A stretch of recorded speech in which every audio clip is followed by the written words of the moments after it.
दीगर खबरों को भी बुलेटिन का हिस्सा बनाएंगे। सुप्रीम कोर्ट आईनी बेंच में 26वीं आईनी तरमीम के खिलाफ दरख्वास्तों पर समाअत कल तक मुलतवी कर दी गई है। जवाद एस ख्वाजा के वकील ने दलाइल मुकम्मल कर लिए हैं। इस केस के हवाले से मजीद अहवाल जानेंगे अपने नुमाइंदे अहमद फवाद से। अहमद बताएगा।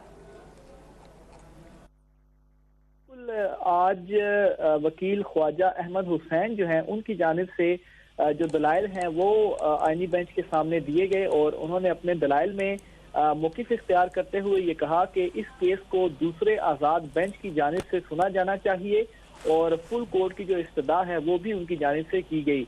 इस इस्तदा पर जस्टिस जमाल खान मंदोखेल की जानिब से इस्तफसार किया गया कि क्या आप इस बेंच पर एतमाद नहीं कर रहे, जिस पर वकील ने अदालत के सामने अपना मौक़िफ़ रखा कि 191 पर फैसला ओरिजिनल फुल कोर्ट की जानिब से ही होना चाहिए और मैं ये नहीं कह रहा कि बेंच आज़ाद नहीं है।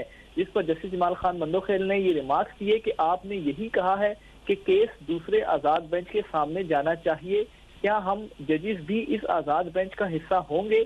अगर हम केस नहीं सुन सकते तो हुक्म कैसे दे सकते हैं? दौरान समाज जस्टिस मोहम्मद अली मजहर की जानिब से रिमार्क्स दिए गए कि अगर 16 जजेस आते हैं तो क्या वो रेगुलर बेंच बन जाएगा, क्योंकि इस वक्त तो 24 जजेस हैं। जिस पर वकील की जानिब से कहा गया कि जी बिल्कुल वो आईनी बेंच नहीं रहेगा और उन्होंने वकील ने ये भी कहा कि अगर आप कहते हैं कि आप के हाथ बंधे हैं तो ऐसा नहीं है।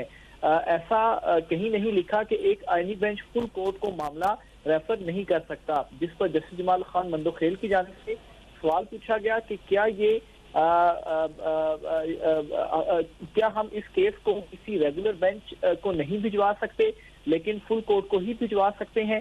जस्टिस मोहम्मद अली मजहर ने रिमार्क्स दिए तो फिर तो वो रेगुलर बेंच ही होगा। जिस पर दोबारा से वकील ख्वाजा अहमद हुसैन की जानिब से कहा गया कि आपके इख्तियारात आपसे छीन नहीं लिए गए। आप कह रहे हैं रास्ता दिखाएं, मैं कह रहा हूं कि रास्ता मौजूद है। केस की जो समाअत है वो कल तक मुलतवी कर दी गई है और कल ख्वाजा अहमद हुसैन जो है वो अपने दलाइल मुकम्मल करेंगे। जी अहमद फवाद हमें अपडेट कर रहे थे। अभी सब्सक्राइब करें ताकि कोई खबर रह न जाए।